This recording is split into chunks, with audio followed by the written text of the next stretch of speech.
When did you see AI coming? There's really 2 points where I thought about it. I wrote a book in 2016, came out in 2017 called WTF, What's the Future and Why It's Up to Us?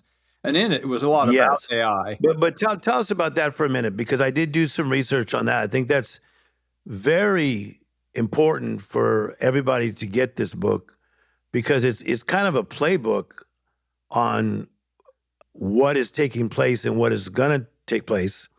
Yeah. So give us the title of the book again.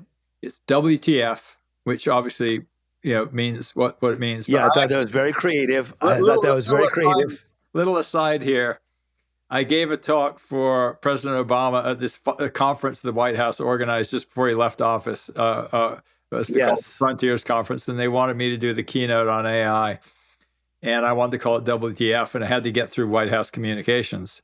And I said, it stands for What's the Future? Yes. And, but in my book, I really played off it means what's the future, and it does mean what you think it means. We look at the economy around us, we look at the future, and we say, WTF? Yeah, And, exactly. and there's a WTF of astonishment, like this is amazing, and there's a WTF of dismay. Are they really going to screw us like that? And Hmm. so the book is really about the promise of technology and the peril of technology, and why human choices about how we're going to deploy it are absolutely central to thinking about the future. Okay, I love this. So Tim, help us with this idea of how AI can make our lives better. So I'll give you an example. So I've been flying around the world like you since I was very, very young. So now if I go to check in somewhere, it's not the same. I want to see the lady at the counter or the man at the counter, and I go up there, and if I'm carrying bags, I give them my bag. They give me a ticket like the old fashioned days. That's not how it is.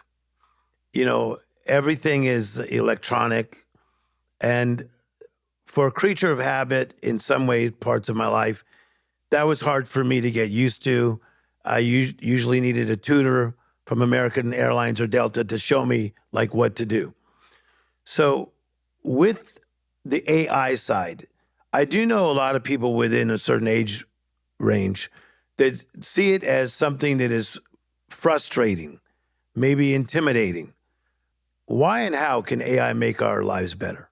Let's start with that experience that you have, and really, there's a couple of stories about how AI writ large, in this sense of technology, and really this idea of optimization of processes and so on, which goes back Yes. a long way. Hmm. Uh, it gets done badly. You go up there and they're just trying to save money. They're not trying to make a better experience for you. But as the technology advances and becomes more effective, they actually figure out how to start making things better. So I think of, for example, coming back now from Ireland, it used to be this huge problem. Yeah. You'd be long lines, and you'd be having to wait there for, maybe an hour in a queue. And now I literally just walk up, it sees my face, and they wave me through, right? Amazing. And the first time that happened to me, I was just so blown away Yeah. because I had the global entry. I'll go through that line, and then they just, as you say, there's your face. Welcome, Yeah. welcome back home. Yeah. And so there's this fundamental question that we always have to be asking is this technology being used for us or against us? And unfortunately, too often companies use technology against their customers. Cory Doctorow, the science fiction writer, calls this enshittification. You do Hmm. wonderful things for your customers in order to attract them, and then once you've got them captured, you start to screw them bit by bit. And No, no, I'm listening, and I think that that's part of the pushback with people because they have their data, et cetera. it's such short-term thinking. Uh, I've again, if you have a deep rooting in philosophy or psychology or religion, you start to think about, well, what actually makes the good life? Hmm. And it is not, making more and more money. You know, it's actually connecting with people. It's improving other people's lives. And, Yes. I see all these people who are in this fevered rat race, and they're missing the point. And it's a great story I just actually rediscovered recently. I'd forgotten it. The Emperor Diocletian was the first Roman emperor ever to retire. Or Yes. it was you either died in office, maybe you were killed in office, but that was Exactly. how it ended. And this guy's like, no, I want to retire. And he was quite popular, and they kept asking him to come back. And the quote that I loved was, he retired. He built this palace, in Split, in what's now Croatia. But the line was, he wrote in a letter to someone, if you could just see these cabbages that I have grown with my own hands, you would not ask me this. And that's just like, yes, remembering what matters in life. The guy had Yeah, life. 6 years left, and because it wasn't like he waited. He took a 20-year retirement. He only lived another 6 years, but he knew that. And same thing with George Washington, that fabulous. Yes. Hamilton does such a great job on that of George Washington stepping down, and and it was. I still remember reading this one book. It described King George of England, his response when he heard that George Washington, after they've signed over, he expected him to be crowned king in America, and he just went back to his farm. And King George Yes. said, if he has done this thing, he is the greatest man the world has ever seen. This was sort of unthinkable, and we don't have enough space for that in America. All we I love how you're thinking. yeah, I we mean, have this cult of efficiency, and it's efficiency for whom? And this is why I say that the financial markets are this rogue AI that's running our society, and because we told mhm. it, make money for shareholders, and it basically does that regardless of other values. So that's why you go, okay, we've made the experience worse for people, shopping or checking in at the airport. Now, again, people do fight back against that, and we figure out how to make it better again. But I think that understanding how we've somewhat gone off the rails, I think, is critically important today, because you're looking at this, blowback in politics and society Mhm. comes from the fact that we have made bad choices. After World War II, we went, whoa, we're going to really try to optimize the economy for people. We're going to make sure that people have good jobs, they have housing, and we basically, that they have retirement. And we did all these things. But like Yes. everything, a system like that breaks down, and it led to inflation. And then when the way they solved for inflation was to say, no, we're just going to have this, we got our current neoliberal paradigm. That also breaks down. And we haven't figured out what to replace it with yet. And we're having this big battle. On one side, it's authoritarianism. On the other side, it's sort of, popularism. And we haven't really figured out whether, there's a new world to be built. And I think that this is where there are some interesting opportunities with AI. Yes. And I think that, when people are saying AI can do more and more of the jobs, this could be a terrible thing if we immiserate people. They have no meaning, they have no jobs, they have no work, and we just put them on the dole. Or we could say, this is a chance to build a new world. I mean, John Maynard Keynes, the famous economist, wrote about this in the 30s. He predicted Mhm. when we wouldn't have to work. But there is a way to get there. Instead of just saying we're going to lay people off, you say, okay, we're going to reduce the working week. We're going to figure out how to spend time retraining people. But because we've said no, financial efficiency and shareholder value are the principal thing that we're optimizing for, that doesn't happen. Okay, Tim, let me go somewhere specific, and that has to do with people that are considered senior citizens, or some would call them seasoned citizens, and how AI could possibly make their lives better. Oh, Okay. totally. So my mother is 94 and a half.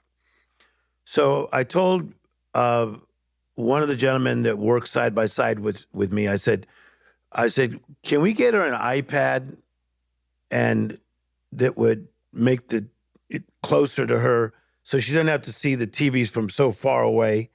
Because sometimes she's straining and sometimes she Yep. can't hear as well. And so we're about to go do that within the next few days and try to make it as easy as possible. But I'm seeing my mother at 94 and a half, which is amazing. She's 94 and a half. And she is trying to find ways to make her life easier. Give me a way or ways that AI can help people that are seasoned citizens.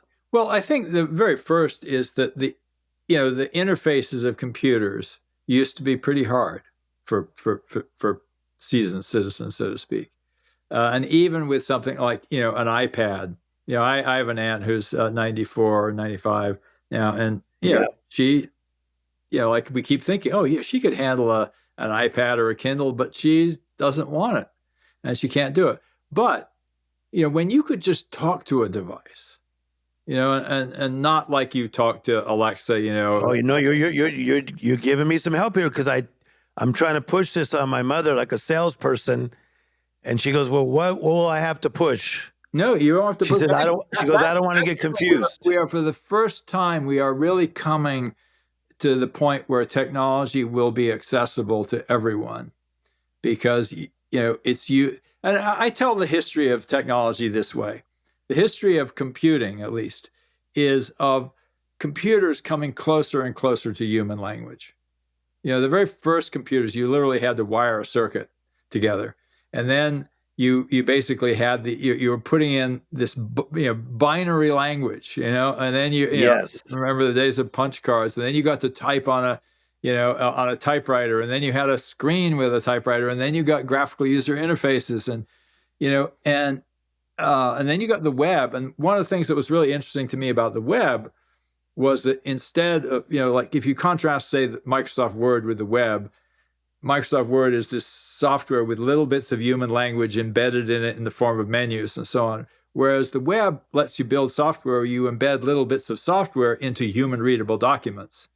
Yes. Now with AI, we're at this stage where you're embedding the software in the form of tools into the language. And this is the revelation that, when they're talking about AI agents, what they mean is a tool that some kind of AI that you're talking with can then invoke on your behalf. And we're just in the early stages of this, but basically we are going to have an interface where your mother will say, be able to talk to a device and it will show her her favorite show, or she'll be able to talk to it and ask questions. She could say, tell me a story. She could say, call Tim. Yes. I can make sure that he's okay because I'm still his mother and I have to look after him. Yeah.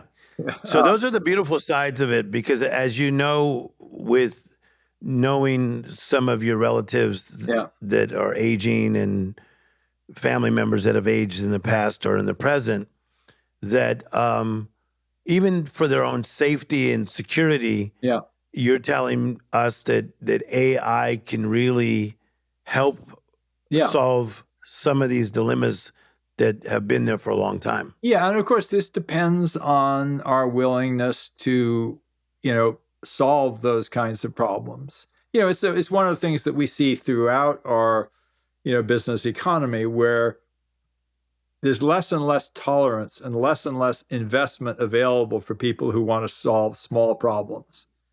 Everybody wants to go put all their money on the big horse race, where you can turn a small amount of money into a fortune. So we have this gambling economy. Well, it used to be you could get, like you could find a small niche and you could get investment for it. But really now, today, everybody just wants to bet on the main chance. And I think that's a mistake. Hello, it's Tim Storey. I'm in my podcast studio. I just interviewed an amazing guest. I have a really, really exciting announcement. On November 2nd, which happens to be my birthday, we're doing an event in Rancho Valencia. And this is a beautiful resort in Rancho Santa Fe, California, which is in the San Diego area. And this is all a give back. It is us coming to you because we want your vision to come to pass. It's going to be right about 250 to 300 people, carefully curated groups of entrepreneurs, to athletes, to thought leaders. It's going to be a beautiful group. So that's November the 2nd in Rancho Santa Fe. To find out more information, just go to timstorey.com. That's Storey, Storey, timstorey.com. Come on, come and celebrate my birthday, November the 2nd, and watch your life become more different, better, and more magical.